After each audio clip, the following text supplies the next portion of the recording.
बहुत समय पहले की बात है। एक वीर और न्यायप्रिय राजा था जो अपने राज्य की रक्षा के लिए सदैव तत्पर रहता था। एक दिन पड़ोसी राज्य ने अचानक आक्रमण कर दिया। भयंकर युद्ध हुआ, लेकिन दुर्भाग्यवश राजा को पराजय मिली।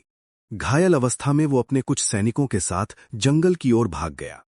शत्रु की सेना चारों ओर फैली हुई थी, इसलिए राजा एक पहाड़ी की गुफा में छिप गया।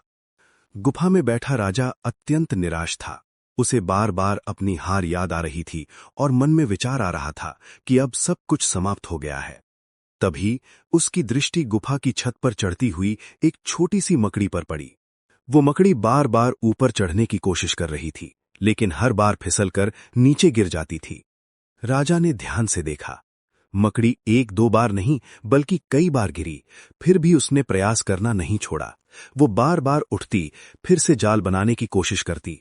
लंबे समय तक प्रयास करने के बाद अंततः मकड़ी ने अपना जाल पूरा कर लिया और सफल हो गई। ये दृश्य देखकर राजा के मन में एक नई ऊर्जा जाग उठी। उसने सोचा, यदि इतनी छोटी सी मकड़ी बार बार गिरने के बाद भी हार नहीं मानती, तो मैं एक राजा होकर कैसे हार स्वीकार कर सकता हूं। मकड़ी की लगन और धैर्य से राजा को सबसे बड़ा सबक मिला। असफलता अंत नहीं, बल्कि सफलता की सीढ़ी होती है। राजा ने अपने बचे हुए सैनिकों को गुप्त रूप से इकट्ठा किया, नई रणनीति बनाई और सही समय की प्रतीक्षा की। कुछ ही दिनों बाद उसने शत्रु पर अचानक आक्रमण कर दिया। इस बार युद्ध पूरी तैयारी और आत्मविश्वास के साथ लड़ा गया।